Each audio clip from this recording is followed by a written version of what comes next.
Wat voor taal gebruik je hem als je hem op de telefoon zit? Te appen of Instagram of wat dan ook? Fries. Ja, ik, alles Fries. Ja, Fries. Fries. Ja, altijd Fries. Ja. Ik vind het wel een fijn gevoel, ja. Gewoon dat ze in je eigen memmentaal praat, kies maar degene nou, die dichtbij die stof. Nou, iedereen die ik heb, dat is in het Fries. Kijk naar Hollanders, dan ze moeten het maar leren. Ja. En dat is dus het taal. Daar hebben we altijd in.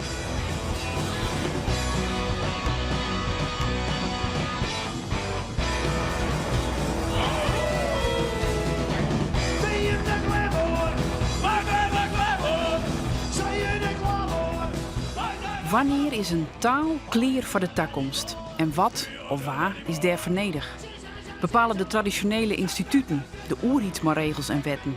Of komt het van onderop?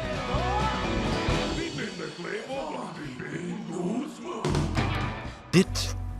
Ik. Beeldhouwer.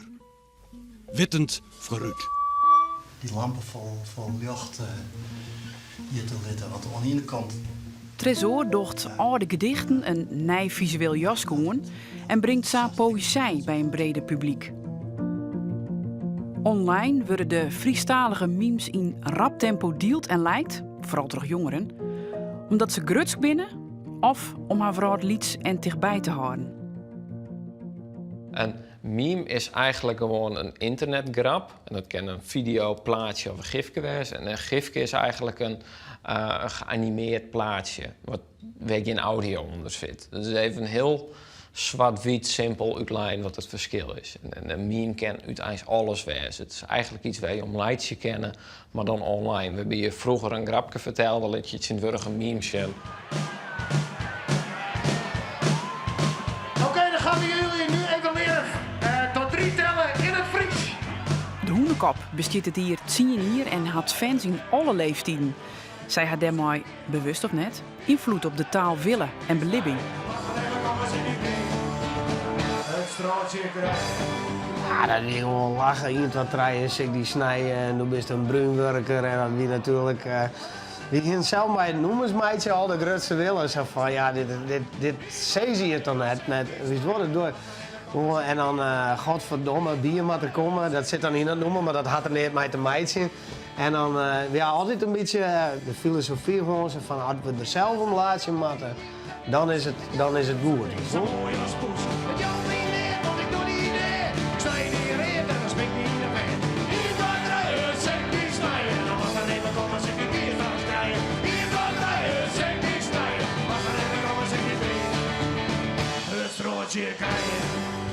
We gaan nooit dacht van, nou, je zult wat mij bereiken. Of sowieso net dat het op het radio komt zo, dat gingen we echt nooit verwachten. Maar ik vind het alleen maar een goed teken dat mensen echt nog een gevoel voor humor hebben, toch?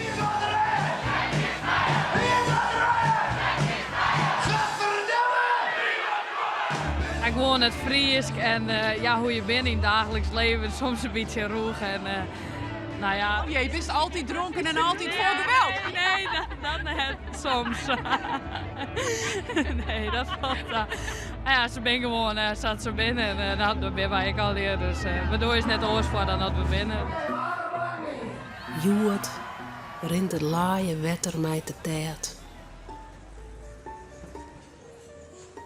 Joet kink wat wie en is amper vaneren. De toekomst loekt. Wat wut zal mij regeren. Wij beven mij dwaande. Wat is er aan de hand? Ik ben daar bot mij over nadenken. Dat geldt voor onze instelling, geldt ook voor de omroep, voor de academie, voor schreeuwers. Dus die hele Friese culturele wereld is in beweging. Wij gaan tot hinnen. En als ik dat voor mezelf een beetje helder uittekenen moet, kom ik eigenlijk op het volgende plaatsje. Als nou Jos naar de oude 50 jaar, zo lees ik het altijd maar uit, dan hebben we altijd bezocht om die kern van dat Friesk, zet het er maar even bij, kern, om die zo hut stevig mogelijk te maken. Met wetjouwing, regels in het onderwijs, handvesten, staveringen, instituten, neem maar op. Dat is de 20e eeuw. Maar als nou just, wat er al hier gebeurt, dan zou het volle meer tot dit plaatsje komen matten. Het gaat niet meer om de kern, maar het gaat om de context. Een multimediale context, een multiculturele context, er gebeurt van alles. En ik denk dat het belangrijkste is dat wij als Friesland, met taal, met literatuur, met instituten, met schrijvers, met artistieke makers, dat we in staat binnen om een plakje te krijgen in die hele bewegelijke context. Dus net meer denken van, als dit eerste water is, dan kunnen we pas verder. Want we hebben nooit op water, het is altijd in beweging. Maar proberen om Friese literatuur, taal, een plak te aan in die hele bewegelijke context. Met oren talen, meertaligheid, met hele oren media die we broeken. Met jonge mensen, oude mensen. Dus hoe krijgen we hier een plak? Maar dat is een hele oren manier van denken en fundamenteel oors. En als ik nou met mensen hierover praat, dan merk ik nog wel dat we eigenlijk in twee kampen verdeeld binnen in Friesland. De meesten die denken, nou, het moet eerst zo goed mogelijk. En lid eerst die mensen van de omroep hun best doen. En lid tresor volle meer doen. En we moeten nog meer regels hebben. En aan de andere kant de jonge generaties die het heel vrij, dat is met al die dingen die ze op Twitter doen, die het heel vrij gaan bewegen hier in deze bewegelijke skill om ons heen. Je mag het net geloven, dat is misschien mooi. Ja, wat zit er een peloton extra, maar ik dat geen bezwier. Ik merk dus dat er nou nieuwe meme-pagina's komen. Dus dat jongeren zelf ik onderhaal gaan in de mei. Nou ja, dat zit er natuurlijk net geef, maar ze proberen het wel. En je kan wel merken dat ze broeken het al even. In de reacties wordt het dan broekt. Dus ja, de aanvoer zit er misschien net blieb mee weg, zodat het er net geef zit. Maar van de andere kant broeken ze het Fries gewoon. Ja, dus ik zie dat zelf eigenlijk als iets heel positiefs. Ze komen toch in contact met de taal? Ja, ze komen in contact met de taal, maar ze maakt er ook een broek van. Dus ze broeken de taal ik. Dus het is net alleen maar sham, maar ze doen er ook wat mee. Dus het is wel het aanpassen van de taal. Wat het er dan goed zit, dat is een heel ander verhaal. Ja, ik heb nog een presentatie, ook die van het Facebook- en Instagram-congres. Ik denk, dan is het misschien toch wel handig om even dingen te laten zien van wat we allemaal doen.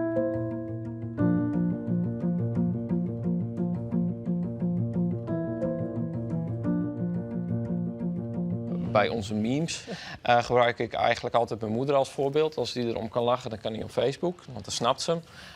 Kan ze er niet op lachen, dan zet ik hem op Instagram, want dan weet ik, die is niet voor haar doelgroep bedoeld. Het is een lang, lang, lang, lang eind van Den Haag. Allemaal.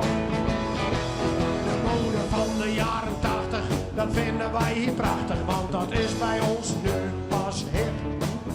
Heb je daar een commentaar? Nou, dan ben je de sigaren. Slaan bij jou een dikke lip. Ons Friese land. Allemaal! Daar woon ik graag. Bij Emiel zit muziekmarge in zijn bloed. Hij zit in verskate bands, gaat naar Australië en daar, 4 van Hoes, komt het idee voor de Friestalige band De Hoenekop.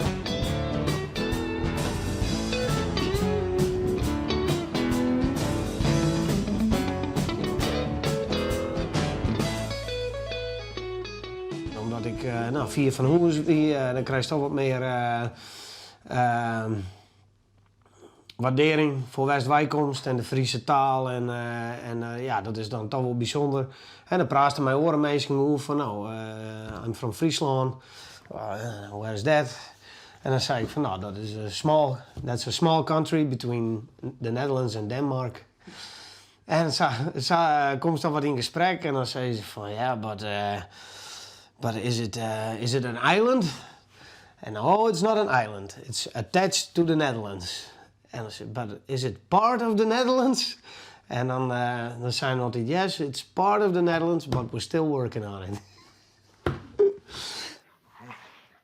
Ja, de manier waarop die een uiterkist is heel erg. Artiesten die zie je het vaak wat grutter of zo. Die zie je vaak van, weet ik veel, zin van het leven of hoe het leeft of weet ik veel wat. En, ik pak er gewoon dingen van wat ik op de werkvlier mee maken hier en hoe we daar met een praten. De scheepsbouwer, als je 40 uren met een wander in dezelfde ruimte bent, 40 uren in de week, maar dezelfde collega's en maar ze dan wat vermijden. En dan, dat is altijd maar slappe hoeren.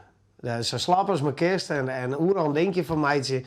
En het is bijna een stukje theater, was het op de werkvlierhast. Waar kan het noemen hoor? LFT? Dat betekent leuk voor thuis. Jawel, hè? Oh, je had eigenlijk iets van de baas, zeker. Ja. Nou, dat noem ik hier, je had van de baas. En ook dat heel noemer is net zo interessant, maar ik geef om het einde. Wat je van de baas had te keren, en dat zou ik nog even heel snel doen.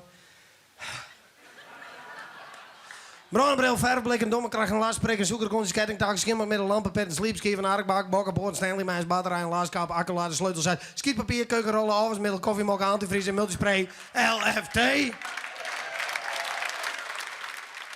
Zij zei dus jongens die in het Fries, dus de wist dat is een heel eigen taal is. De meeste, zoals vroeger maakten we muziek in het Engels, want dan was het om een breed publiek kwijt. Maar doe best net Engelstalig. Dus doe eigenlijk verlogens die zelf al een beetje, wist je. Had ik nou echt die teksten zo jongen in het Engels, ja, dan is het net, dan zit er alweer een schakeling tussen. En dit is gewoon direct. Ik denk dat dat het verschil is. Zo dat? De bekende historicus Fukuyama, die had krijgt een boek geschreven over identity.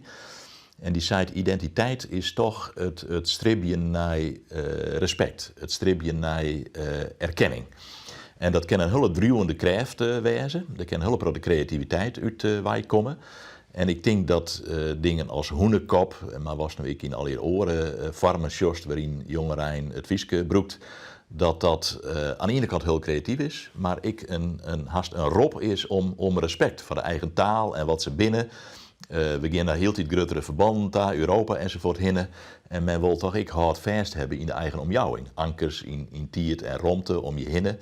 En daar speelt die taal een hartstikke belangrijke rol in. Maar het kan ik spannend wezen. Het kan ik naar conservativiteit gaan. Het kan naar misschien het uitsluiten van orengroepen gaan. Dus hoe haast dat iepen? En dat is denk ik wel de grote uitdaging. Want je kan wel zeggen, ja, het Fries wordt heel dit meer broekt in Twitter en door de jongeren eind. Maar ja, wat is eigenlijk de drijfveer daarachter? Hè? Is dat om weer afstand te scheppen? Of is het een heel zelfbewuste houding van dit is uw staal, dit binnen wij, dit laten we zien? Toen ik solliciteerde bij de Omroep, toen had ik zoiets van eigenlijk want ik had de associatie met dat het een hele stoffige boel was. Ja, en ik had wel zoiets van, ik wil het ook voor mezelf leuk maken en ook voor mensen van mijn leeftijd, dat die het ook volgen en dat het helemaal niet stoffig is, om het zo maar te zeggen. En dit is wel een manier om mensen te bereiken en ook wat je dan hierbij ziet van, het Fries is wel hip. Mensen gebruiken het Fries ook bijvoorbeeld bij WhatsApp, maar nu door die gifjes kunnen ze zich nog beter in het Fries uiten, want eigenlijk zijn het gewoon emojis, maar dan nog specifieker. En ook met dit soort dingen, dan het trots, ja, dat krijg je dan op die manier dan ook wel mee.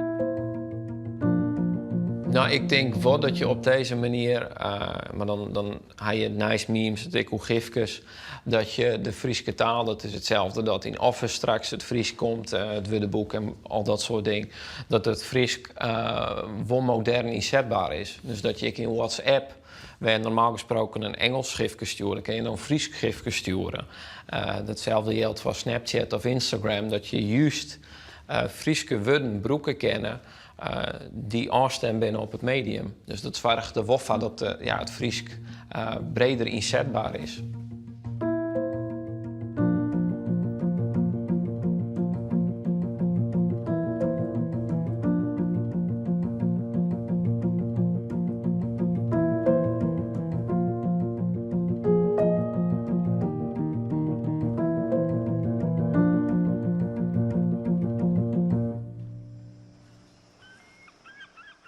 Hier laait de zee. Breed spegeljend ontwiek, verwaat de jong bekroept, verwaat alleen is de zee dik, dat jong op jong de zinnen hem versoept, in blakstil wetter, of in farse wegen, en tussen dik en kiem ziek je de egen om een hout vast. Alpha en omega van begeer. Het gaat ook om dat begeer wat in al die gedichten zit. Zij gooit ook echt de roer om, ja. Hier. Ik zou graag wat maar die droege beenjaren dwalen. Daar heb je al mee. Ja, dat is een mooie hut. Ik hoop dat dit, want het is volgens mij de eerste keer dat ik met jou hierover sprak, ook het idee dat die dingen toch gewoon ergens op een plank liggen en niemand ziet ze meer. En niemand leest ze meer. En het gaat niet zozeer dat we nou proberen mensen te vinden die dit weer opnieuw gaan lezen, maar we gaan er iets anders van maken wat een nieuw publiek aan gaat spreken, hopelijk. Dus daar ga ik met mijn collega's over hebben. Hoe kunnen we dit nou in godsnaam gaan verbeelden, wat deze vrouw hier bedoeld heeft.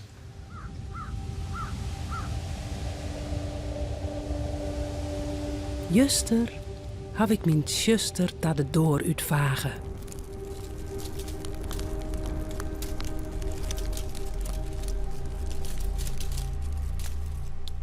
Het leidt nou efter de hagen op een droege beenjaren te wachten. Dat is zien hoe mooi het taal is. Hoe dubbel het taal ik wezen ken. Het voorbeeld van het gedicht bepaalde woorden kun je echt verschillend interpreteren wat bij een hele mooie dimensie om deze tekst houdt. Dus taal is net altijd zo eendimensionaal als dat het vaak gebruikt wordt. Dus die gelaagdheid krijgt erin. En even zelf het gevoel. Dus dat is die als jogger van straks de picture poem verbinden kerst met het gevoel van de dichter. Dus het jouwt ik verbinding. En dat is wat poëzie denk ik in de kern ik bedoelt. Het wil verbinding jou tussen de taal, het gevoel en de mensen die er maar delen met.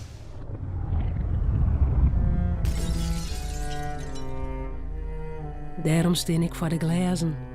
De gaande en de komende man te belezen als hij je komen zal.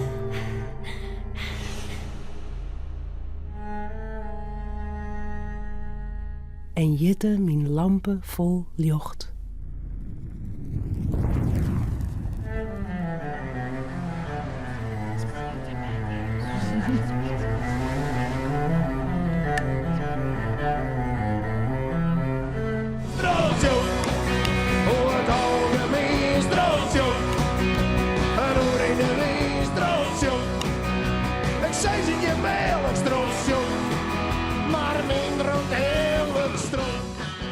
Roept de Hoenekop het Fries nou bewust of onbewust?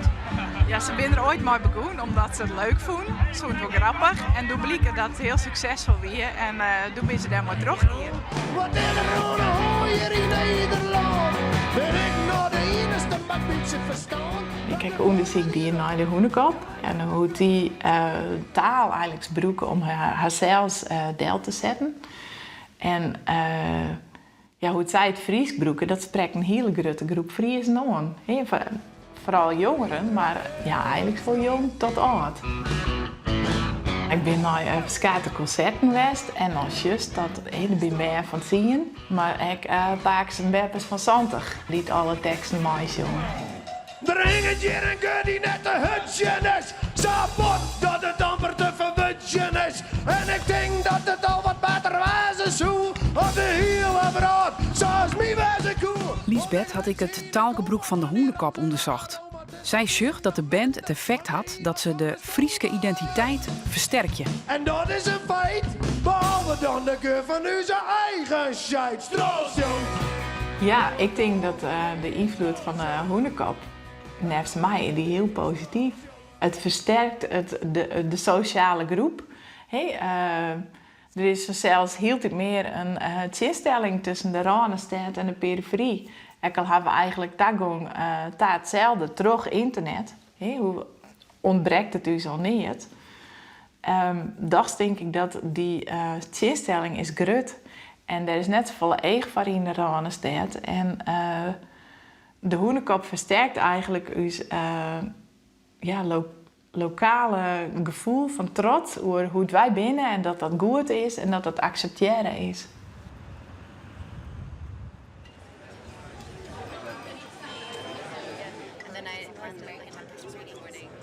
Liesbeth promoveert begin 2020 op het broeken van Friesk op sociale media. Wie het ontnota vooral een sprutsentaal, troch die sociale media wordt meer Friesk skreun als eer en is het bereik volle grutter. Juist terug die sociale media binnen volle meer mogelijkheden kwam Om dus echt van onderop die liedse taal zien te leren en te broeken. En dat is oké, dat mooi, dat is cool. Ja, dat komt uit. Geen ien die hun dat dwingt om dat te doen. Dat willen ze zelfs. Een sterke kind net wezen. If you want high exposure, then humor and local pride will work best. And posts that stimulate writing in a minority language would be call to actions and informational posts. So posts that increase your knowledge about the language. Op sociale media komt een heel soort talen in. Maar het is wel zo dat de sociale media eigenlijk het Fries introduceren hebben in het schreeuwen domein. Dus dat er nog nooit zoveel mensen Fries schreeuwen hebben. Ik al lees dat vanzelfs een heel soort op een eigen wijze. Dus net nevens de staveringsnorm. Ze kunnen het beter doen op een eigen manier als hier dan net.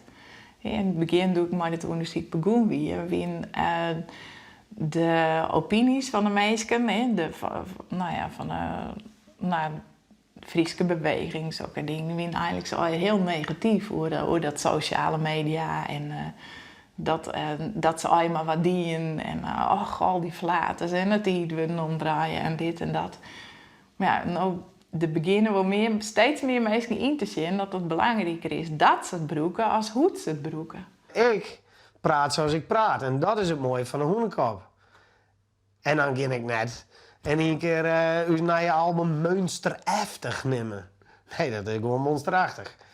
Nee, dat zo maar dan. Zo het ik nergens. Dan is het hetzelfde dat ik in het Engels jong of zo, weet je wel. Waar praten ook even Fries, tegenwoordig. Zo, nou.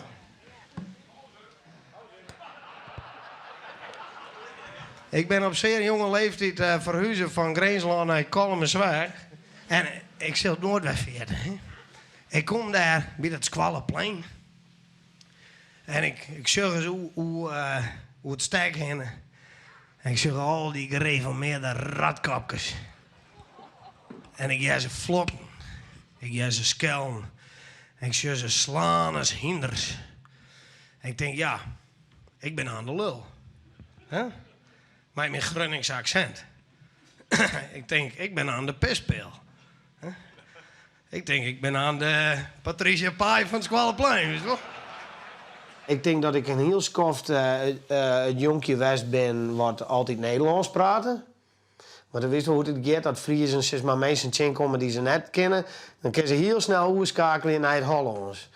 En ik ging dan altijd, dat ik ergens biatte en die jonkjes werken dan met biatte en die schakelen over naar het Nederlands. Nou, dan praat ik gewoon Nederlands met hen. Maar dan dachten die ouders van, oh, je kent het Fries. En dan praten ze ook Nederlands mee en dan praat ik mooi Nederlands weer waarom. Maar ik ben echt wel, dan biat ik met jongens die praten gewoon Fries mee. Dan praat ik gewoon Fries weer waarom. En zij is dat mijn heel leven nou ook wel een beetje... nou met de hoenekop, iedereen weet waar ik ben. Dus iedereen die Fries kent, begint in het Fries te mee nou. Dus dat is wel heel nog verhoren.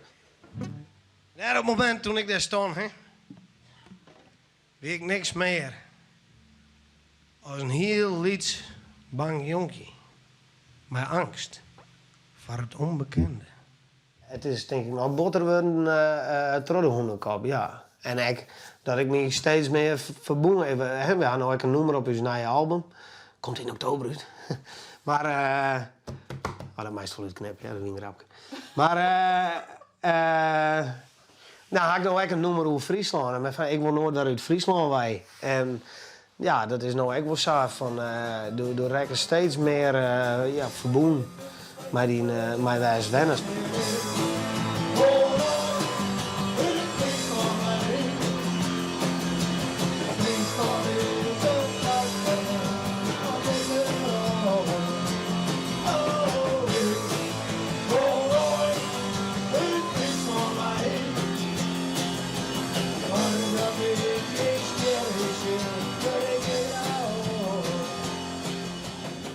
Ik hoop wel natuurlijk dat die nummer aan lijst spelen, dat iedereen met piekenvel op je arm zit en ik wil nooit uit Friesland. Maar ja, dat hield ik zelf weg toen ik het kreks kreeg. Ja, nee, serieus joh. Ik denk, wow, dit is goed. Ja, ik ben echt uw eigen grootste fan. Ik denk, ja, als je tevreden bent met je en je nationaliteit, of hoe moet ik me uitlezen, maar dan kan je dat net echt zien als chauvinistisch of nationalistisch. Zolang het niet is dat je iedereen die niet Fries is haat. Als ik bij de t-shirt verkoop zit of zo, ik kan ook wel in het Fries iemand antwoord geven of wat dan ook. Maar zodra ik zoals nu, als ik nu dit gesprekje in het Fries zou gaan proberen, dan zat ik te hakkelen, weet je wel. Probeer eens. Ja, ik ben nou uit lul. Ja, dus, en dan kun je dus wel Fries vielen zonder het te praten. We zitten natuurlijk heel bot in dat nou, ik neem het maar even, het vervalmodel. Hè? Was ik leest, het gaat altijd over achteruitgang. En ja, als dat maar vaak genoeg zijst, dan interpreteerst ik alles in dat verband. Hè? In het onderwijs, in het bedrijfsleven, neem maar op. En als dat wat lineaire model van verval loslist en het orenmodel omermest, dan sjost opeens de rijkdom van wat hier al gebeurt en alle uteringsvormen en waarom mij dat en neem maar op. Dus het is ook een kwestie van de mindset, zeg maar. Hè? Wat wil je zien en hoe show je het? Wat wil je zien, hoe show je het en in hokker beweging wil je zitten. Dat is misschien wel het belangrijkste woord nog. Kennen we een soort nieuwe Frieske beweging losmeidje die het net riochten is op aanbaken en verzetten, maar een beweging die het vrij is, zelfbewust is en mensen inspireren. Ik ben geen computernerd. Ik ben geen ambtenaar. En wat de Hoenekop misschien wel zien is van, het is gewoon fucking cool om Fries te praten. En we hebben een machtig mooie cultuur met z'n allen. En we hoeven dus net te conformeren aan wat er aan staat al je te bieden. Daar hoeven we net zin op te zien. Ik vind, nee, dat hoef ik net op Delta te zien om mee. Maar we zijn gewoon Friesland en dan moeten we echt wel grutsk op wijzen. Dus ik ben wat onverschillig. Ieder orde wat voor show. Ik kom er naar de waaien, dus ze kennen me wel.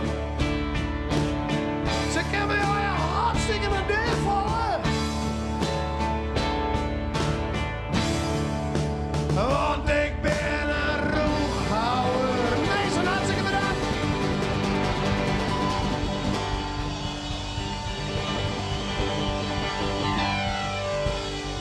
Hartstikke bedankt.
Juster heb ik mijn zuster naar de door uitvagen.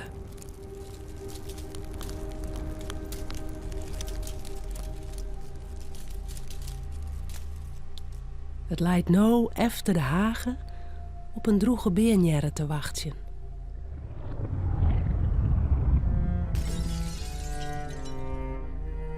Daarom steen ik voor de glazen, de gaande en de komende man te belezen als hij je komen zal.